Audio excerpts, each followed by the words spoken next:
How did political parties and advocacy groups know whom to reach with what message? Somewhere in these acres of blinking computers is carefully guarded data about you. Not just your name, address, and phone number, but probably also the catalogs you get, the cars you've bought, and maybe even what shoes you wear, and whether you like dogs or cats. If you're a company, a bank, a retailer, what you would do is say you want left-handed people of a certain ethnic group, and they're going to be able to do a list for you.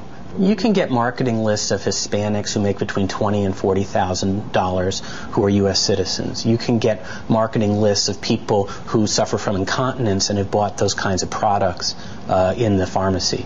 You can get all sorts of things that can be very narrow. Of course, the prospect of finding the right audience at the right time is irresistible to politicians as well. I'd like to welcome everybody to the grand opening of the new headquarters of the Democratic Party of the United States of America.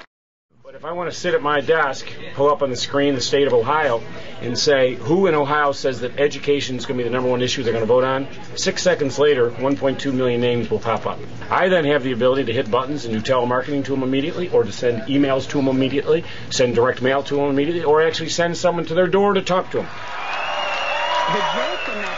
One Democrat found narrowcasting just in time. John Kerry's victories in the 2004 Iowa and New Hampshire primaries were national news, but few knew the whole story of Kerry's stunning comeback. Our repair shop today. I'm really looking forward to campaigning in New Hampshire. Kerry tuned up new support. He was behind in the polls and couldn't find a way to reach voters through all that political noise. We're going to win. We're going to make this. But the Kerry campaign had discovered a way to identify and talk to thousands of voters who'd been turned off by political ads. Online overnight. It wasn't campaign workers who found them. It was a couple of off-the-shelf PCs sifting reams of demographic data. Overseeing the operation was a little-known Kerry consultant named Kenneth Strasma. Democratic primary voters in Iowa and New Hampshire were getting called by 10 different candidates for months and months, and it was getting very hard to reach people. So what we did is we looked at all the information we had from the folks we'd called so far and came up with a Kerry voter profile, which gave us the percent likelihood that someone would say yes, they'd support Kerry if we called them. This sort of voter profiling, which both parties used to chase down swing voters in the general election, incorporates behaviors we don't normally associate with voting, like whether you have caller ID, a sedan or a hatchback, or more than one pet. The thing about narrowcasting is that it gives politicians a chance to say things to some people they might not want others to hear.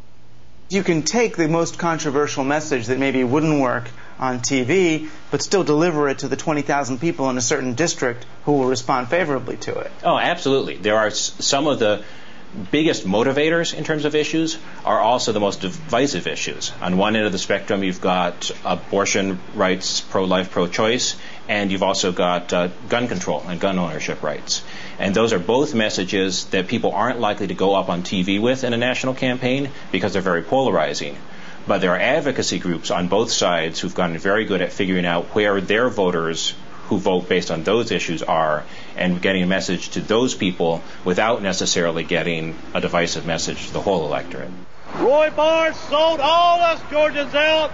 In 2001, President Bush's chief strategist Karl Rove conducted a series of experiments in narrowcasting for the GOP.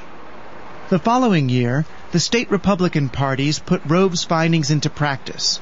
In Georgia, they were used in a campaign to unseat a slew of incumbent Democrats. I mean, the flag did have something to do with it. The GOP used the incendiary issue of the Confederate emblem on the Georgia state flag to galvanize a select group of usually apathetic male voters. You mess with our flag, you pack your bag.